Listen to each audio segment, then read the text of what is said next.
Adisti dan juga saudara, kita nantikan keterangan dari Kepala BNPB, Kabasarnas dan juga Wali Kota Bekasi.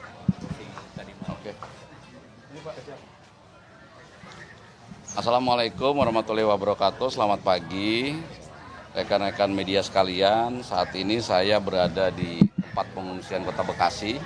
Ada Pak Wali Kota Bekasi ya, Pak Tri Ardianto, ada Komandan Basarnas ini, Pak Muhammad Safei, masih wajah baru ya, mungkin rekan-rekan media baru melihat ini karena baru beberapa minggu beliaunya menjabat. Setelah ini kami akan berdialog dengan para pengungsi. Karena tadi malam kita ketemu dengan para pengungsi, kan para pengungsi bertanya gitu, biasa kalau ada bencana mereka mau diapakan kan gitu. Nah ini mau kita penjelaskan, nanti silakan rekan-rekan media dengar ya apa yang akan dilakukan, apa yang sudah dilakukan dan apa yang sedang dilakukan oleh pemerintah pusat, pemerintah daerah ya, baik aparat, TNI Polri, Basarnas dan lain sebagainya. Nah untuk situasi per hari ini ya, secara umum sudah semakin baik ya. Jadi kemarin kita laksanakan operasi modifikasi cuaca, bahkan sampai malam ada hasilnya ya, rata-rata di wilayah Jabodetabek ini tidak turun hujan ya, sehingga relatif tinggi muka air ini juga sudah semakin kecil. Untuk yang masih tergenang ada di Kota Bekasi ya. Ada beberapa titik di Kota Bekasi masih tergenang tetapi tinggi muka airnya sudah menurun. Kabupaten Bekasi juga masih ada beberapa titik. DKI Jakarta sudah menurun jumlah yang surut. Bahkan mungkin kalau yang kemarin ya, contohnya Kebonpala yang sampai tingginya 3 meter sekarang sudah turun ya. Di Tangerang tinggal Kabupaten Tangerang. Kabupaten Tangerang masih ada yang tergenang sedikit. Depok sudah surut ya, Depok sudah surut. Kabupaten Bogor juga sudah surut. Ini tinggal pembersihan dan menyambung jembatan yang putus. Sementara Kota Bogor relatif terkendali. Itu update per hari ini. Kemudian masyarakat yang terdampak ini secara lambat laun juga sudah ada yang kembali. Mereka fokus hari ini melaksanakan pembersihan. Dan operasi modifikasi cuaca ini akan kita lakukan sampai tanggal 8. Ya. Kemudian istirahat sebentar. Nanti tanggal 11 akan dilaksanakan lagi. Kenapa tanggal 11? Karena prediksi dari BMKG dari mulai 11 sampai 15 itu akan timbul hujan lagi, ya, hujan yang lebih ekstrim. Secara umum untuk korban yang meninggal ya tidak ada tambahan ya. Satu yang di Kabupaten Bogor, alhamdulillah yang di wilayah Kota Bekasi, Kabupaten Bekasi tidak ada yang korban jiwa. Ya. Kemudian logistik, permakanan, segala macam juga relatif terpenuhi. Ya. Kemudian saya tadi barusan juga diskusi kecil dengan Pak Wali Kota Bekasi. Jadi beliau juga sudah dapat gambaran, ya sudah permasalahannya beliau juga kita sudah terima tadi terkait dengan operasional, kemudian pasca bencananya, ya, bagaimana rumah masyarakat sudah kita jelaskan. Nah nanti saya akan langsung menjelaskan kepada masyarakat, silakan nanti rekan-rekan media yang mendengar. Nah sebelum itu silakan kalau mau bertanya. Pak Suharyanto, ini kan dikatakan banjir menjadi yang tertinggi sejak 2020 bahkan. Nah ini penyebabnya kenapa sih Pak bisa sampai setinggi ini? Apakah memang daya tampung dari Kali Bekasi yang dekat dengan perumahan Pondok Gede Permai ini tidak mencukupi untuk bisa menampung air yang bisa dikatakan dari Bogor itu? Ya memang ini kan curah hujannya juga ekstrim ya. Sumbernya kan dari hujan ya. Hujan kemarin malam itu, ulangi 2 hari yang lalu itu kan dari mulai siang sampai subuh itu hujan terus. Nah, kalau daya tampung kali ya memang seluruh Indonesia ya. Jadi karena daya dukung lingkungan tuh berbeda dengan 10 tahun yang lalu, 20 tahun yang lalu. Orang makin banyak ya. Kemudian alih fungsi lahan di hulu itu juga berpengaruh. Kita juga di awal tahun juga pada saat ditanya Bapak Presiden juga sudah kita sampaikan bahwa salah satu upaya untuk mencegah bencana yang hidrometeorologi basah adalah memang konsep untuk normalisasi sungai-sungai. Nah itu juga sudah mulai dikerjakan, kami juga sudah audiensi dengan Menteri PU ya, jadi mudah-mudahan permasalahannya sudah ada dan lambat laun memang untuk sungai-sungai di daerah perkotaan ini betul-betul harus dinormalisasi. Ya karena kalau hujannya deras seperti kemarin, seperti 2 hari yang lalu ya terbukti aliran-aliran sungai yang ada ini tidak mampu menampung air sehingga airnya juga masuk ke permukaan.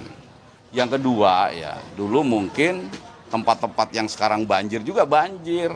Cuma dulu belum ada orangnya gitu. Belum ada manusia yang tinggal di situ. Sekarang bahkan badan-badan sungai itu diisi oleh orang. Nah, itulah mengakibatkan banjir terjadi ya. Ya, kita juga berusaha semaksimal mungkin mencegah. Nah, kalau terjadi ya memang tidak bisa juga hanya pemerintah, memang semuanya kita harus terlibat melaksanakan penanganan dan mitigasi. Seperti itu. Pak, setelah ini ada upaya apa lagi Pak? Pembersihan langsung atau bagaimana? Ya, ini akan saya jelaskan ke masyarakat, langkah-langkahnya. Pembersihan kan masyarakat juga langsung masuk ke rumahnya masing-masing. Peralatan juga yang butuh kita bantu ya. Satuan-satuan TNI, Basarnas juga turun di lapangan ya. Ini Pak Basarnas dari mulai hari pertama juga memonitor terus. Kita kemarin sudah rapat koordinasi juga terpadu untuk melihat apakah masih harus ada evakuasi dan penyelamatan. Ya, alhamdulillah kan sampai saat ini tidak ada kasus yang terlalu luar biasa begitu. Sampai ada warga masyarakat yang tidak terlayani atau warga masyarakat yang tidak terevakuasi kan tidak ada ya. Jadi semuanya memang harus kita berkolaborasi bersatu padu sehingga setiap permasalahan ini bisa tuntas terselesaikan. Untuk kebutuhan air bersih seperti apa Pak? Untuk kebutuhan air bersih warga? Air bersih warga gimana? Air bersih warga saya rasa kalau dialog dengan sudah masuk kok. Nanti kita bertanya sama masyarakat apa-apa kebutuhannya. Yang jelas tadi malam itu mereka ada yang bajunya basah, butuh baju dalam. Itu kita lakukan sekarang, nanti dibagi baju dalam. Mohon maaf kalau pakaian wanita, ada yang minta alat pembalut ya. Bahkan ada yang meminta vitamin, suplemen. Nah, itu tambahan-tambahan, tapi tidak ada yang mengeluh perutnya lapar, nggak ada. Ya, makanannya terjamin. Ya, tentu saja hari pertama ketika bencana kan yang mendasar dulu makan minum. Ya, air bersih juga tadi malam tidak termonitor. Nanti saya akan tanya apakah betul kekurangan air bersih begitu. Pak, tadi ada warga yang mengatakan kalau mau minta bantuan alat-alat, birokrasinya agak sulit dari BNPB. Itu seperti apa tanggapannya? Ya makanya kita jelasin birokrasi gimana, alat-alat mana yang dimaksud kan kita belum tahu. Nanti saya akan sampaikan kepada mereka langsung. Kayak kalau kata mereka sih harus ada surat RT terus sampai ke atas sampai. Enggak juga, enggak ada.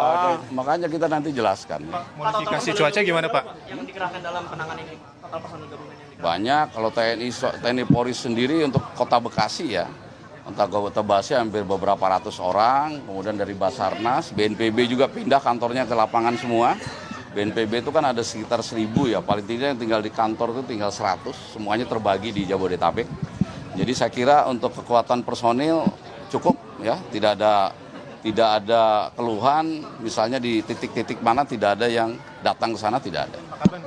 Untuk modifikasi cuaca berarti sudah dilakukan atau masih akan dilakukan? Dilakukan ini cuaca begini gara-gara operasi modifikasi cuaca. Kita kan lakukan sampai tanggal 8. Kenapa sampai 8? Karena tanggal 9 katanya sebetulnya tanggal 6. Tanggal 6 tuh yang puncaknya. Tanggal 7, 8, 9 tuh informasi di BMKG curah hujannya sedikit. Tapi kita lakukan sampai tanggal 8, istirahat sebentar, nanti tanggal 11 masuk lagi. Pak, tadi ada yang minta juga selain air instalasi listrik juga nih Pak. Jadi fokus ini gimana Pak? Ya ini kita mau jelaskan kepada mereka semuanya. Ya, semuanya intinya dilayani. Semuanya kita akan berusaha kebutuhan masyarakat kita akan penuhi. Sudah nyala Pak. Oke, cukup ya. Udah nyala tuh. Baik, terima kasih Pak. Sampai tanggal 8. Ini suara ya. Oke, siap. Oke. Baik. Ya, itu tadi pernyataan yang sudah diberikan oleh Kepala BNPB terkait dengan bagaimana upaya-upaya yang dilakukan penanggulangan banjir dan juga penanganan bagaimana pasca banjir terhadap para pengungsi yang masih mengungsi di posko pengungsian, tepatnya di gedung logistik BNPB, begitu ya. Tadi juga sudah dijelaskan bagaimana pendistribusian bantuan berupa makanan, kemudian obat-obatan, serta kebutuhan ibu hamil dan juga balita juga dipenuhi di posko pengungsian, tepatnya yang berada di gedung logistik BNPB di kawasan Pondok Gede Permai, Bekasi, Jawa Barat. Seperti yang kita ketahui, saudara, di Bekasi, Jawa Barat ini adalah salah satu wilayah yang juga cukup parah terdampak banjir di kompleks atau perumahan Pondok Gede Permai, Bekasi, Jawa Barat, di mana kemarin kita tahu ketinggian banjir ini atau ketinggian air ini bahkan mencapai 2 hingga 3 meter dan modifikasi cuaca juga sampai saat ini masih terus diupayakan oleh pemerintah untuk kemudian bisa juga meminimalisir bagaimana intensitas hujan turun supaya kemudian air bisa segera surut, saudara.